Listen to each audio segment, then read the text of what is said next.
microphone, so I think it's going to be hard for me to do this and stand at the podium. We can hear you. Go for it. Okay, well, if you didn't hear me, then you didn't answer my question.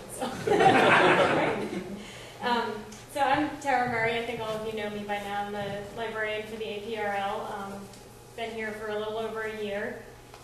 And I'm going to do the tour, most of the tour up here this morning, just so I can do a little more show and tell rather than trying to cram all of you into one aisle in the library. You don't get to see anything. So I just have a few slides here to show off some of the things that I don't have here with me. I'm sure you've all seen this since you're actually here. This is the library, and I'm just going to go over a little bit more about what's in the library, how you can use it both here and when you go back home. So obviously, like most libraries, we have books and journals. So these are just some examples of the various things. We have a small collection of children's literature, which actually belongs to the APS Education Department, but is located in the library. And of course, we have some books on ONI. We have catalogs. This is one of the Mikhail catalogs from Germany. We have tried to have pretty much complete runs of the major catalogs. Some of the foreign ones are a little bit more expensive and more difficult for us to get, but Scott catalogs, we certainly have a complete run of those. Newspapers, the Western Stamp Collector, Lynn's, McKeel's, of course going up to the modern day. We do have some adult philatelic fiction, not adult as in adult, but for those of us who are not kids anymore. This is Lawrence Block. I'm sure many of you know him, writes a column for Lynn's. And this is the story of our post office is an item from our rare books collection, so that's currently located in my office with the rare books. But a lot of the things that are in our rare books collection, which obviously don't circulate, have limited use in the library. You know, we don't like to put them on a photocopier and smash the spine. But a lot of these older publications that are available in other research libraries are also now available online on Google Docs. And this is one of the first ones that I found after I started here. And we're starting to find a lot more pre-1923 books and journals. A lot of the early American philatelists are available in Google Books, and we're adding links to those to our catalog. So when you search, for example, for this book in our catalog, you'll see a link, and in a little bit I'll show you how to do that. And these are some of the kind of less traditional library materials that we have. Government documents. This is a United States Postal Guide. We have quite a few of those. I brought up, because people were asking about it yesterday, an official register. This is the Post Office Department volume.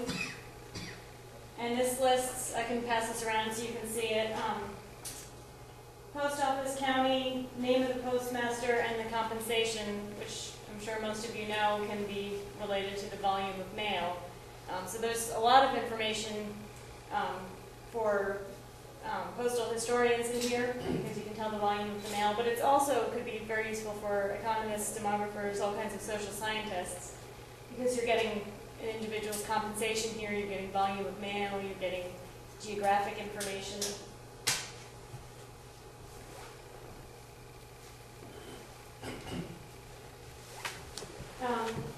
Auction catalogs, all of our name sale auction catalogs are in the main library. The rest of our auction catalogs are in our annex, and the name sales are cataloged. The other ones, for the most part, are not. Just simply, we don't have the staff time to do it. If anybody wanted to come in and spend a week, a few months, a year cataloging auction catalogs, we would love to have somebody do that. We just don't have the staff to do it right now. But we can retrieve those from the annex anytime, and those do circulate through the mail. We can make copies. We can make color scans of them now. I didn't bring up any auction catalogs with me. I think we've seen a few. You probably have. You know what an auction catalog is. Exhibits, we are collecting copies of exhibits. The earlier ones are black and white photocopies. Some of the more recent ones are color copies, and we're now also getting them in electronic format. So you'll see a lot of them on CD-ROM.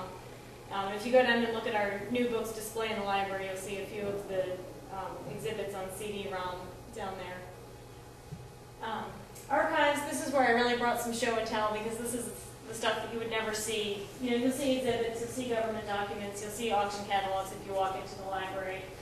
Archives, you won't see that much because they're mostly in boxes like this in our storage area.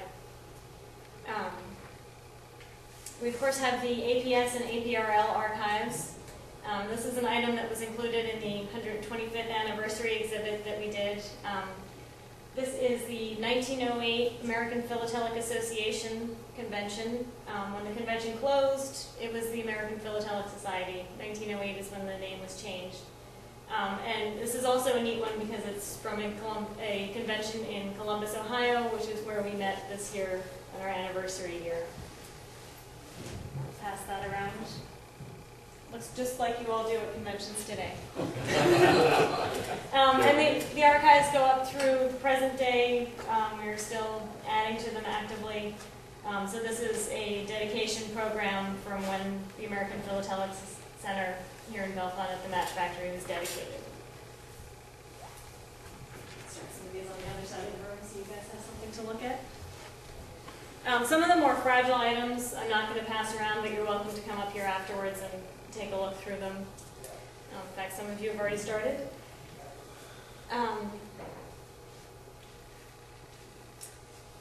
We do have a lot of archival material on early airmail here because the Bellefonte Airfield was one of the stops between New York and Chicago. So this is an item that David Strait donated to the library. It is a pilot's directions New York to San Francisco route and includes directions on how to fly into Bellefonte. Which, if you'll indulge me, I'll just read to you in case you decide to fly in next year. If I can find it. Except for the runway is a different location. Yes. Well, there is a letter in here that says that it's dated 1927 and says, as you will note, this publication is considerably out of date, but we have had no reprints made here since 1921. As a matter of fact, there is no necessity for their use in our service, as all of our pilots are thoroughly acquainted with the route over which they fly. I can hope the same is true today.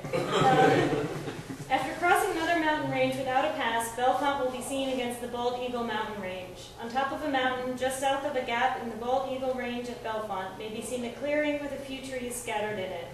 This identifies this gap from others in the same range. The mail field lies just east of town and is marked by a large white circle. A white line marks the eastern edge of the field where there is a drop of nearly 100 feet. So don't go over that line. That field is where the Bellefonte High School is today, so I don't recommend landing there. They probably wouldn't appreciate it.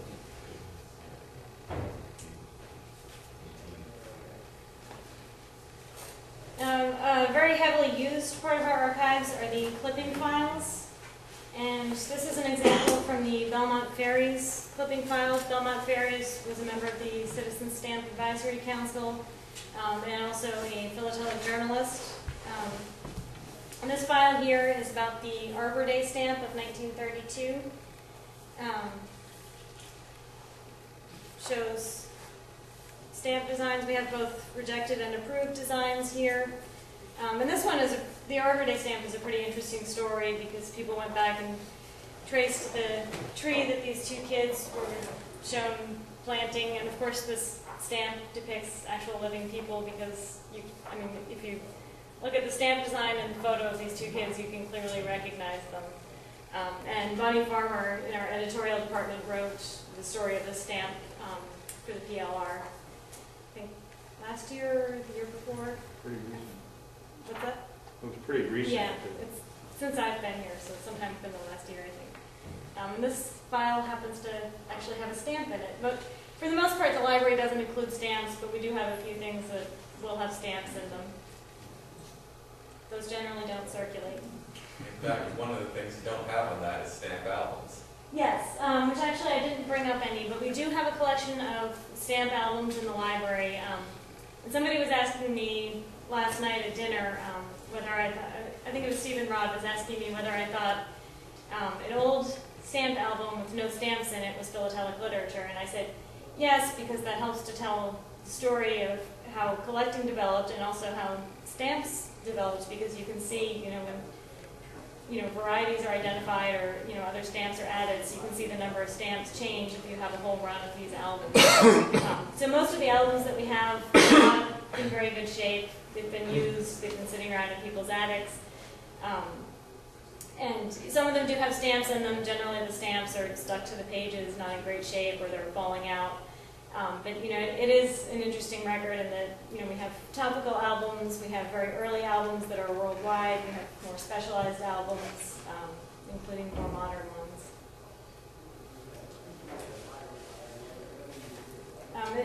These clipping files, in addition to the photos I showed you, newspaper articles, a lot of them will have research notes, correspondence, all kinds of things that you're not going to get just by looking at the journal literature.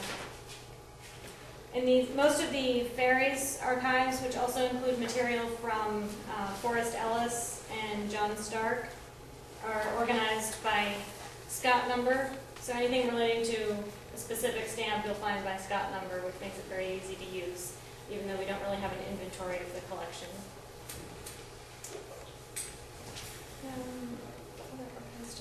Oh, we have a collection of posters. Most of them are USPS posters, organized by Scott number.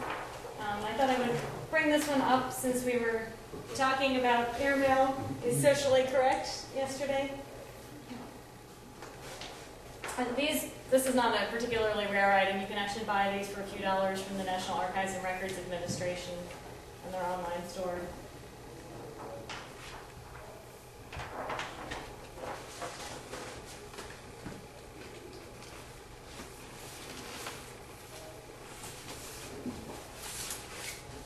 Another set of clipping files we have are the Earnest Care clipping files. And these cover a whole range of topics worldwide, and they've been added to since we received them from CARE.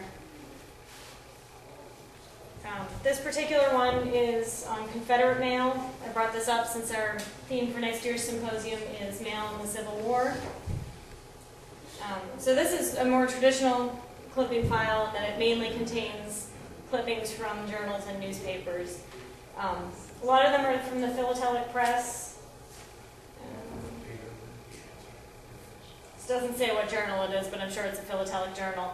But it also contains clippings from mainstream newspapers, New York Times, Washington Post, which are a little bit harder to find because they often haven't been indexed. So that's a really valuable resource here.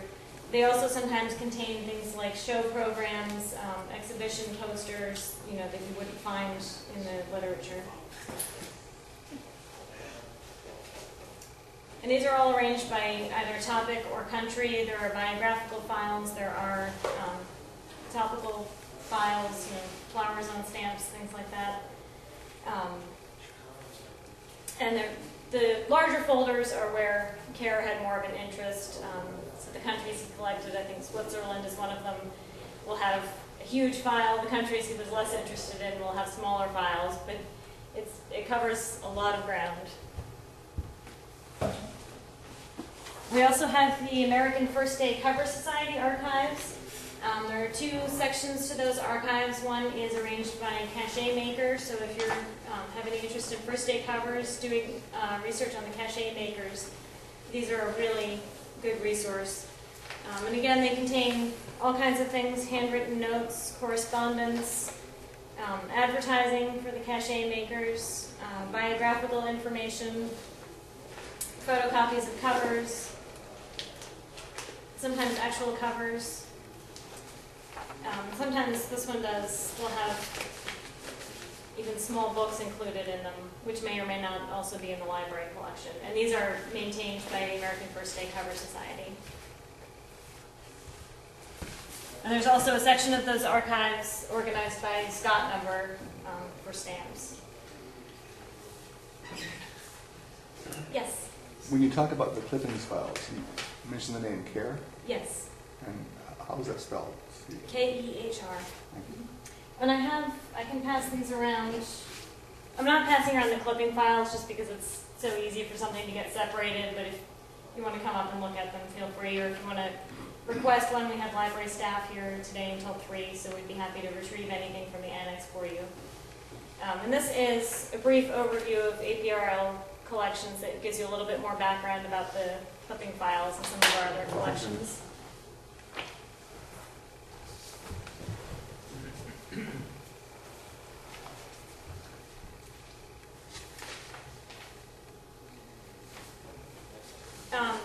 The Daniel Heinz Airmail Archives is a very big collection. I brought up one box here, but we have lots of boxes plus a filing cabinet full of photos. So a large part of it is photographs of pilots and airplanes, airfield equipment. But we also have correspondence. This may be a cover.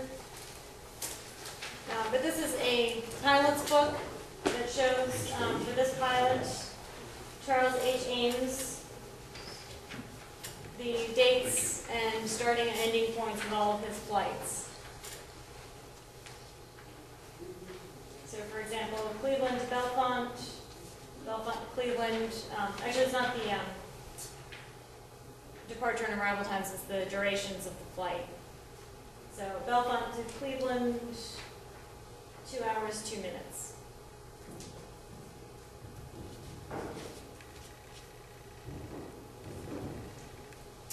And I brought up our 2 post office document collections,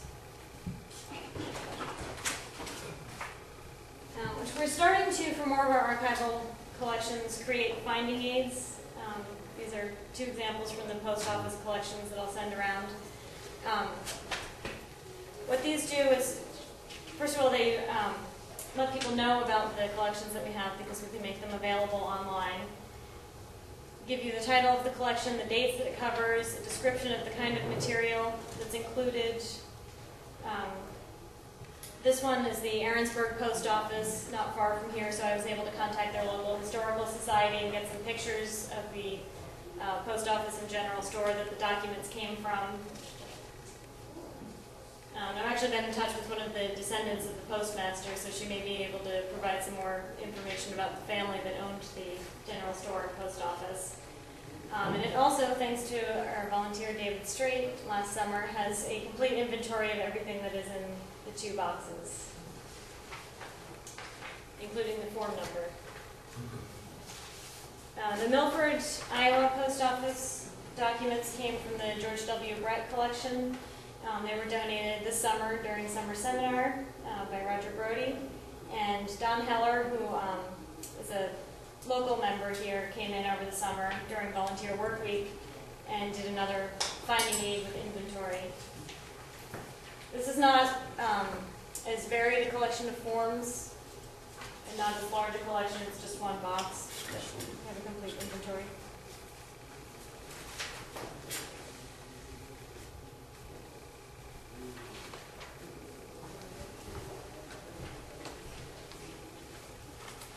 I'm not sure I have enough copies for everybody, but these are available on our website, and I can make more copies today if you're interested.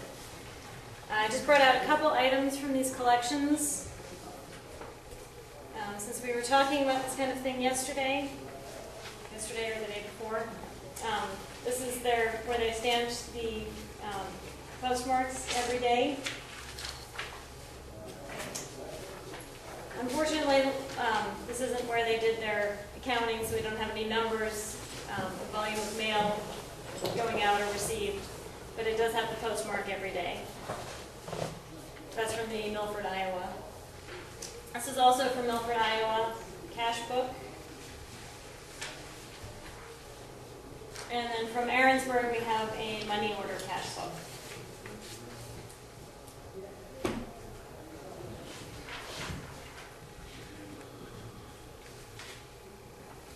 Also, I didn't bring up examples of these, but we have show programs and palmaries. We have price lists, new issue announcements, and probably a lot of other miscellaneous things.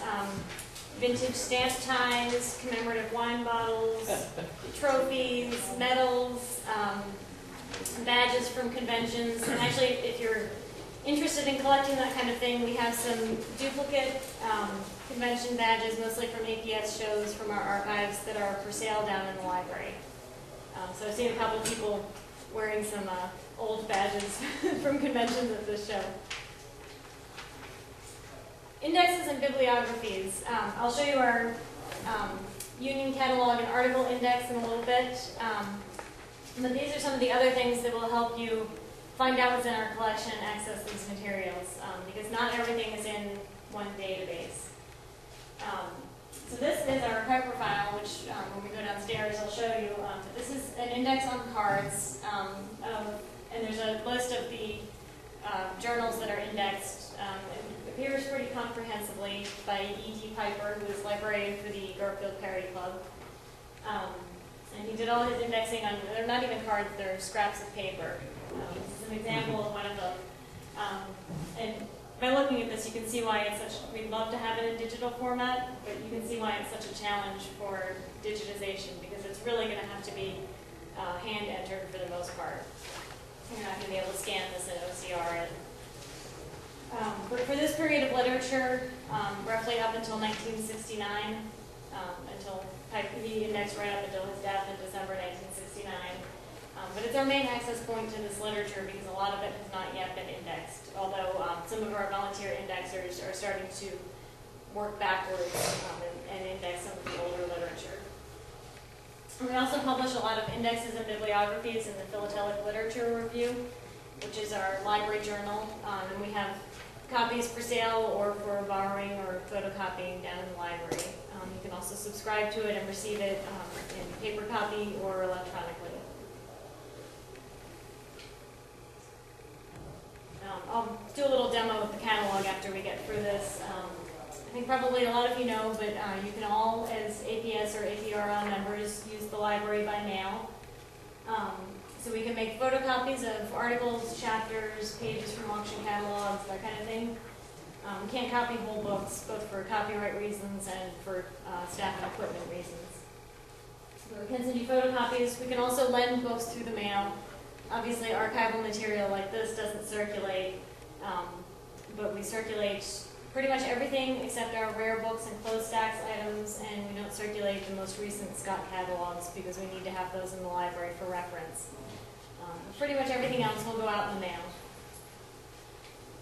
We can also now send you things by email. So again, we can't usually copy whole books or whole journals, but sections of books, sections of government documents, journal articles.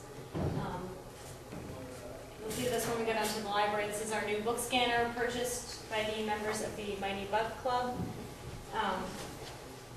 And that is a book scanner, so the beveled edge goes, the edge is beveled, goes right up to the edge of the scanner. So you have a book that has a very nice binding, and you don't want to lay it flat on a photocopier and then get the shadow and the crease. You can lay it just on the surface like this. It makes a very nice, clean image without damaging the spine of the book. It does color, and you can send it right to a USB drive. You can send it to an email address. Staff can send it directly to a network. You can also upload to Google Docs. So it's a nice alternative to, bringing home a box of photocopies and leaving with your wallet a little lighter after you talk to Roseanne. And then you get color images. You can do searchable. It has an OCR reader in it, so you can do searchable PDFs, JPEGs, PDFs, TIFF images. It has a whole bunch of formats. I haven't really heard any complaints. Pretty much anyone who uses it loves it, and it's gotten quite a lot of use. What does a scanner like that cost? That cost us the whole package about $6,000, which is not, you could get a scanner like that for a lot less, but the touchscreen interface and all the capabilities to do email and uploading and scan directly to USB, that's what adds a lot to the cost. And also it's a large format scanner, so we can do up to 11 by 17, so things that we had trouble photocopying, like those early issues of McKeel's that are very large, or the postal bulletins, we can do on the scanner. So this is what we use to fulfill a lot of our requests by email, so you can request an article and get it wherever you are. Digital resources, we haven't started any large-scale digitization yet, but we've started a few pilot projects. And these are 3 books that we had scanned using different methods to try them out, and they should be available soon for purchase on CD or DVD-ROM. The first one, The Plates of the Stamps of Japan, by F.J. Peplow. It's in our rare books collection. It doesn't have much text, so OCR wasn't a big concern here. The value is in the plates, which we knew that people would want to use these in high resolution, so we scanned these in high resolution. And trying to package all this so it'll fit on one DVD-ROM has been a challenge, so our editorial department has been working on that. And I just got an email right before the symposium started to go through and test everything and make sure it works, so I think we're getting close to being able to release this, and we are actually able to take orders now. So this one, it was in such a nice binding and good condition, and there are very few copies of this. I think there's one in the Smithsonian. I'm not sure if I'm aware of any other copies of this one. But we didn't want to destroy the binding, so we paid extra to have this scanned as it is without damaging it on a flat scanner. The other one, as you can probably see from this picture, the postage and telegraph stamps in British India was in terrible condition. It had already been rebound once. The paper was just crumbling at the spine and pages were just falling out. And there are a few more copies of this available in other libraries. I don't think any available for circulation, but it's certainly not one of the last copies. So we felt more comfortable telling the library to just cut it out of the spine so they could scan it through a sheet feeder, and then we just boxed up our original, so that's basically not available except for a digital format. And this last one is not really rare. It's actually an APS publication. It was published in 1975, so it's still in copyright, but luckily the APS owns the copyright, and they graciously allowed us to scan it without charging us. This is the establishment of the first U.S. government post offices in the Northwest Territory, and that will also be available on CD. The first 2 were done for us by Penn State University Libraries in their digitization department. This last one was done in-house on our book scanner by a volunteer. Let's see. So that's just contact information. Obviously, you're here and I'm here, so you can just talk to me if there's something you want or if you have questions. And if you think of something afterwards or you want to make requests, these are your options. And then I'm just going to quickly do a little demo of the catalog and article index. And then we can go downstairs, and we may want to split it into 2 groups and have Roseanne take one group, or I can take another group, or there may be people who don't want to do that part of the tour. Yes? Do you want to mention the Stanley Bierman interviews and any other media material that you might have? Yes, we do have the Stanley Bierman interviews available. I'm not sure that we have a complete set made right now. I think from the sets that we had made earlier this year, I think we've sold a few of them. There was a particular one that you were asking about. I can't remember who that was. Bernard Harmer. Bernard Harmer. We do have that one. But anything that we don't have made, we can get made and send out to you very quickly. And Roseanne, you want to describe what they are? yes. Let me see if I can bring up a list here of the people that we interviewed. Yes, interviews with famous philatelists. So these are interviews that Stanley Bierman did with a variety of famous philatelists and dealers. There should be a list here. Yes. Yeah. This is the list of people that he interviewed. I don't know if you can read that. Ezra Cole, David Feldman, John Fox, Richard Frajola, Louis Grunin, Mark Haas, Bernard Harmer, Robert D. Harris, Herman Hurst Jr., Michael Lawrence, Andrew Levitt, Walter Mader, Stan Pillar, Stanley Richmond, Sherman Rogers, Charles Shreve, Robert Siegel, Scott Treppel, and Raymond Weil. And you can purchase a complete set of those 19 interviews for $175, or there's also an individual price.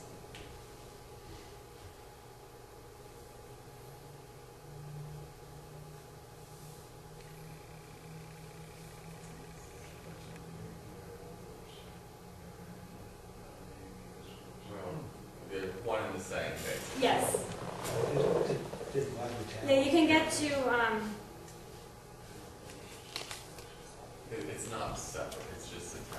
yeah, this is the American Philatelic Society website, and then if you click on library, this is Either our on the library side site. or the top. Yeah.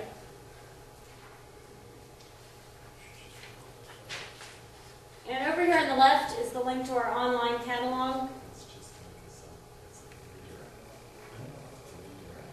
Gee, that looks familiar. Yeah. So this is our library catalog. It is also a union catalog that includes, right now, the collections of 6 different philatelic libraries, and soon should include 7 because the Collectors Club of Chicago just signed a statement of intent to join the union catalog group. So over here on the right are all the codes that we use for the locations. When you submit a request to this catalog, the request comes to us, so we can only send you things that we have. We can't send you anything from the Collectors Club of New York or from the Rocky Mountain Philatelic Library. You would have to deal directly with those libraries to request items. But they are listed here. So for example, if you're interested in something that is not available in the APRL, you can search all these other libraries at once to see where it might be available. And some of the libraries do have photocopy services. I know the Postal History Foundation does. So if you're interested in a journal that they have but we don't have, you can contact them and get copies. Some of the other libraries you either have to join or you would have to visit in person. Is the contact means available through our website? It is not currently, but we're working on a new version of our catalog to go with the new APS website.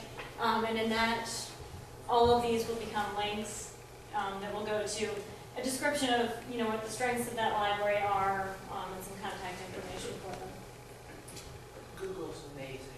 Yes, and you can Google any of these libraries and get right to their page. If you know of other libraries that would like to join, it's certainly open to others. Yep, and we've been talking with a few others, including the National Postal Museum Library, but yeah, certainly any other philatelic libraries. Right now, we've just been working with North American libraries in part because of the language issue. But I am talking to the Scandinavian Collectors Club about how we can include their library, which has a lot of non-English material. So if we can get over that hurdle, we might be able to open this up more worldwide. One of the major issues is that this software does not deal with diacritical marks, umlauts, accents, the O with the slash through it that I always forget what it's called. So we're trying to figure out how we can get around that, because if we import them as is, it'll just return garbage and nobody will be able to find what they're looking for. So we need to figure that out, but once we figure that out, we can include a lot more. How about British? Because you don't have the language barrier. Right. And we are also talking to the Royal Philatelic Society of London about how we can cooperate with them more.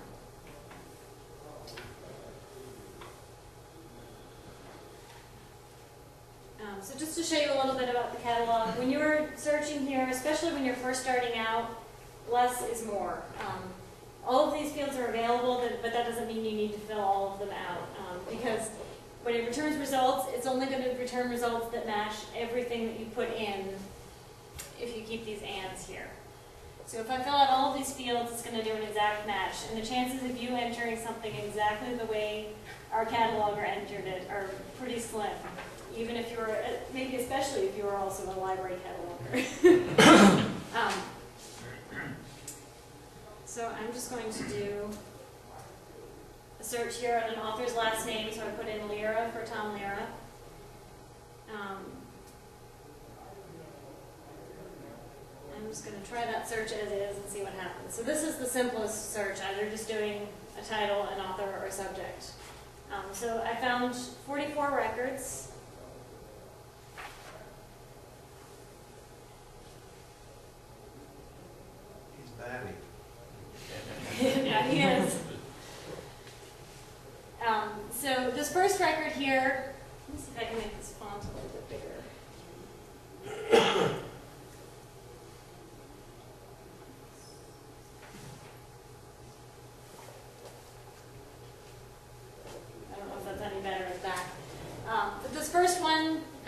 found on stamps.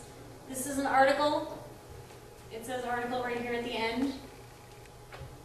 Gives you the date, 1993, title of the source, which is usually a journal title. And then for articles right now, it gives location as APRL, Rocky Mountain, and Postal History Foundation. That doesn't necessarily mean that all of those libraries have a copy. We just had to put a location in, and we put those 3 libraries, which were original libraries in the Union catalog. In the new version, I think we're going to take that out, and articles will just not have a location, or they will have their own location. But this is an index done primarily by Eugene Fritz. It's part of his Phil index, but there is also some indexing that's been added by other people, and we're talking to some journal editors about incorporating their indexes into the catalog. So we're looking at expanding that. But for journal articles, for the most part, ignore the location. What you would need to do to find out if we have this article is then search on the publication title. So you would have to search on Nature's Wonders to see if we have that publication. Or you can just call us or email us and say you're interested in this article, and we'll check and see whether we have it for you. The second one here is a book. It says book, and it gives location, APRL, and gives a call number. So if you're here today, you could go downstairs and look for this call number and find this book. If you're not here, you can click this Add to Cart button, which I will do.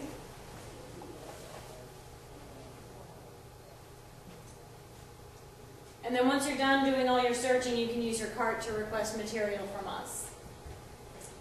Or you can print the card, or you can. The second one here is also a book, although it doesn't say book for some reason. Let's go to the 4th one here. I think there's something wrong with this record. This 4th one here says book, so we know it's a book. It gives a call number. Location, PHF, which is Postal History Foundation. So that tells you that this book is not in the APRL. You'll notice we have, the next one is Western Philatelic Library, this one is Rocky Mountain. So you'll notice that for some books you'll find multiple records. We haven't been able to merge the records from all of the libraries just because each of the libraries has specific information related to their library that needs to go with these books, and it's too hard to put them together. So for books that all of the libraries have, you'll find a record for each library. So you just need to look at the location code.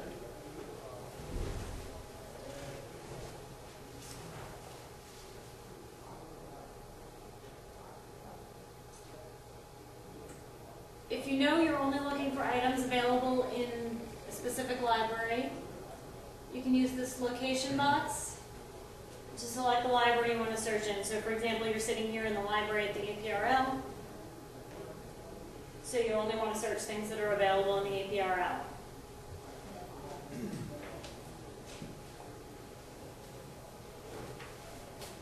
Record type, if you're only interested in articles or only interested in books, only interested in government documents, you can limit your search. And the any word search, previously I did an author search. You could also, if you know the title, enter the title. Most of the time you'll probably use any word or subject. So for example, say you're interested in bats.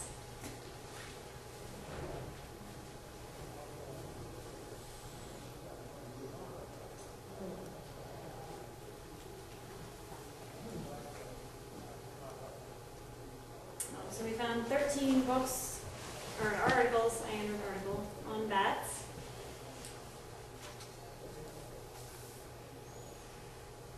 Not all written by Tom Lehrer. Some of them are written by our favorite author, Anonymous. Which generally means that they're probably a brief article.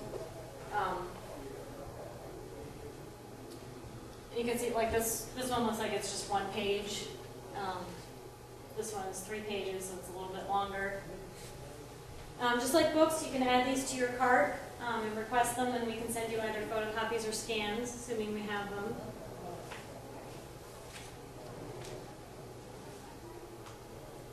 So now you can see up at the top here that I have 2 items in my cart. The book that I added previously, and then the article that I just added from the search.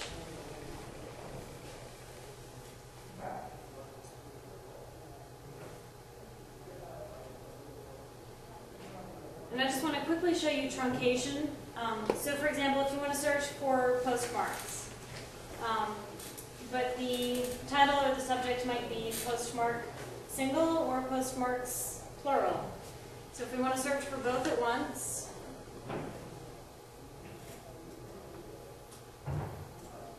I just put an asterisk at the end, and that can mean any character or a number of characters. So that could be postmark singular, postmarks plural, if there were such a word, postmarking, postmarked.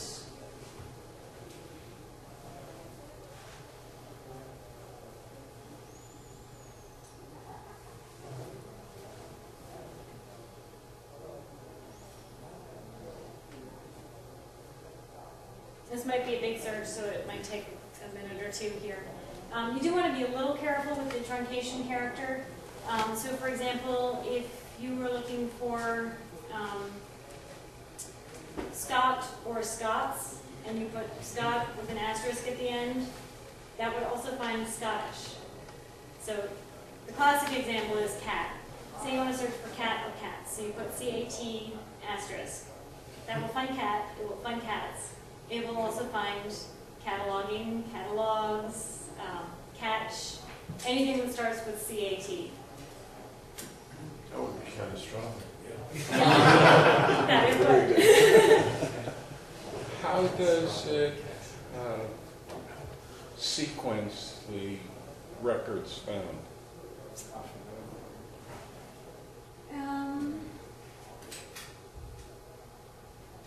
I mean, like on Google, you Yes. get theoretically It looks like the- numeric and then alphabetical. Yeah, I think it's in alphabetical by title.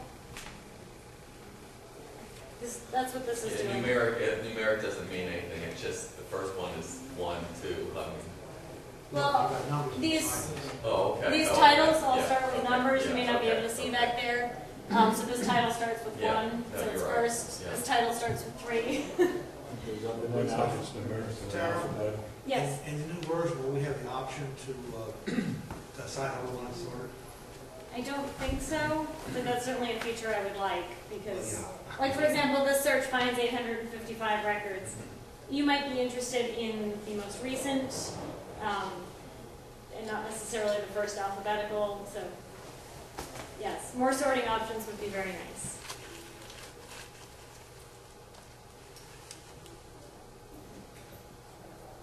Just a couple more things I want to show you here.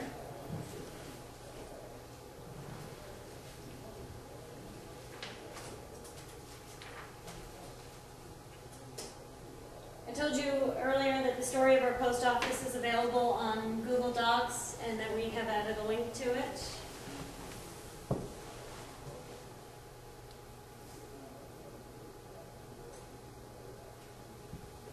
So if you click on full display for any of these records, you'll find more information about them. So this gives you the title, the author, publication information. You can see the subjects that we've added to it, which includes geographic items like United States, descriptive terms like Postal Service, and even names of specific people, John Wanamaker. And right here, you'll see the link to it. So the description says, or the notes say, the library's copies number 1 and 2 have been rebound and are shelved in closed stacks. Its copies number 3 and 4 are in their original condition and are shelved in rare books. Basically, that means that probably none of these will circulate. But you can read it right here.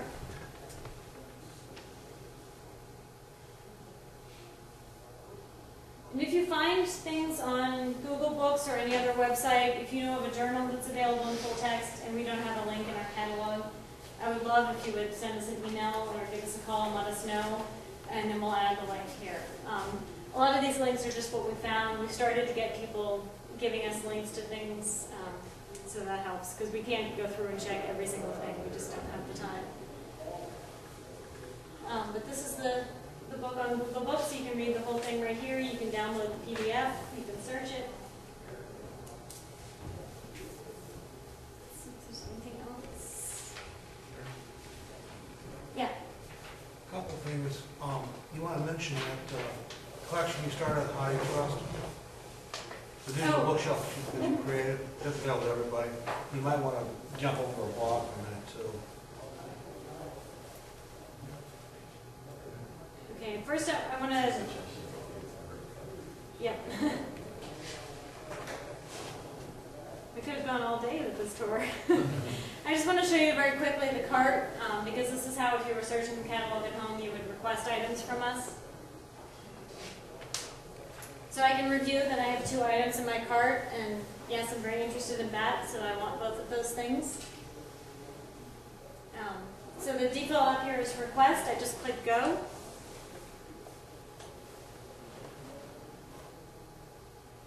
And it gives me space to enter my email address. Oops.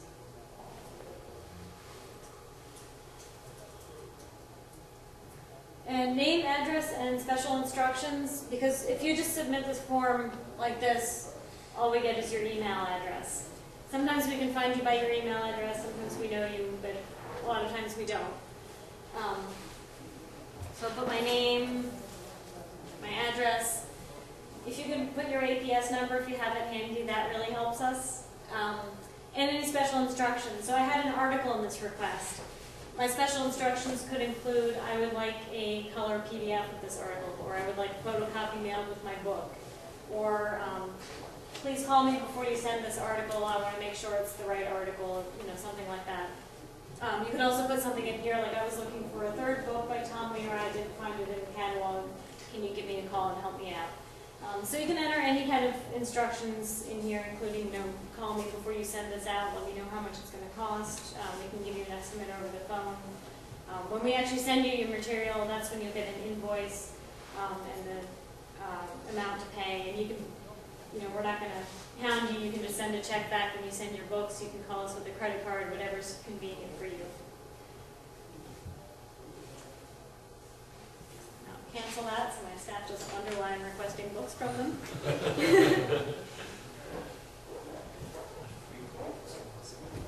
Also from the library website, you'll see under the catalog a link to our APRL blog. That has been up for just a little less than a year now. And this is meant to complement the Philatelic Literature Review, the journal that I mentioned earlier that probably some of you already received. But it's a quarterly journal, and there are a lot of things that pop up in between issues that we want to let people know about, but by the time we publish them, they might be old news, especially time-sensitive things like events, calls for papers, scholarships, that kind of thing. So we started this blog. The 3 contributors are myself, David Straight, and Larry Nix, who's on the library board. And you can see from the categories we post a variety of different news items and things of interest. The most recent post here was posted on the APS's actual birthday with some information about where the exhibit is available on the APS website. That's an exhibit that our library intern put together with material from the archives.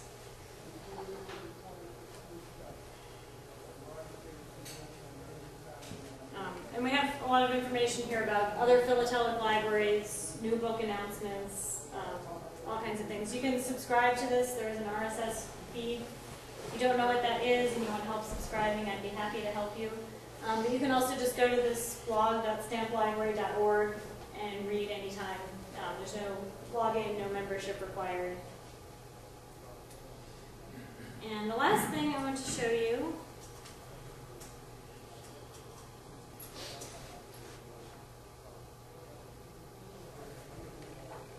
is the HathiTrust Digital Library. This is a consortium of research libraries. Most of the material here was scanned by Google as part of the Google Books project. If any of you, how many people have used Google Books to look for things? A fair number of you. You may have noticed that the metadata, the bibliographic information describing the material is not always very good. In fact, sometimes the title doesn't even match the title of the publication. I've noticed a lot of problems with postal guides and lists of post offices that they just seem to use some generic title. With the American Philatelic, sometimes the volume information isn't correct. This site will have the same scanned material, but the bibliographic information is provided by the libraries themselves, so it's a lot more accurate. So you can search here. Kara, Yes. does this have the same material that you find on Google Books? Not all of it, but a lot of it is the same.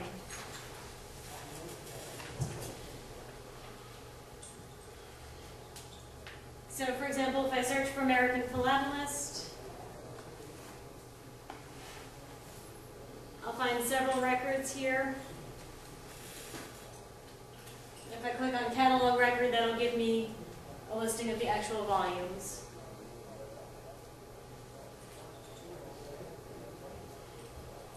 Limited search only means you're not going to get the full text.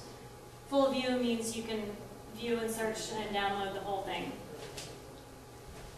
So you can see it's the pre-1923 volumes that are available completely. Post-1923 are potentially still in copyright, so they're not making those available. One of the other really nice things about this site is you can set up a collection. So anybody can create an account with the site and make a collection. Whose trust is it? Like, where is that based? How do you trust? It's a consortium of libraries. So it's not a school or a No, government? it's not any specific school, it's a consortium. But it's a lot of major research universities, University of Michigan, Harvard, New York Public Library. Mm-hmm.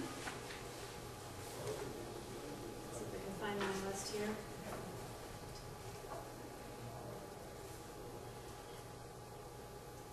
You flip through the most important one there, and perhaps inadvertent, beer and wings. You read fast. Certain things catches attention. This is Philatelic literature. You can see it was compiled by me.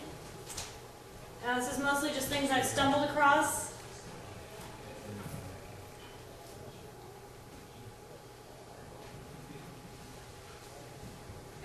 But if you stumble across other things on How Do You Trust that we should add to this list, just let me know and I will add them. So this might be another way, rather than just searching the whole catalog, you could browse through the things that I've found and identified as being of philatelic interest. So I think that's all my prepared show and tell. Does anybody have any questions? I've answered all your questions. You're now library experts. I've been coming to the library for several years, and I learned more today than I had on all my previous trips. Well, thank you. Really good. And hopefully you'll all be better library users. And Hopefully the next time you come back, there'll be more to learn. yes. I'm a sponge. So that's our talk. Thank you for coming in early on a Sunday morning. If you want to disperse, that's fine. If you want a tour of the actual library facility, I'll be happy to take you through. If we have more people than I can do, Roseanne is down there and she will take part of a group too. So just let me know if you're going to do the tour and I'll make sure to wait for you. Okay, I thought you were asking questions. Yeah. So who's going to come on the tour? Other thing I would just mention, hopefully you all realize, but the library currently is in two different buildings. If you go on the tour, you'll see what she's talked about is the public library and the library annex. Right. If you had lunch either of the last 2 days, that building and the building next to it, which you'd have to walk back in, there's only one door in the back. That's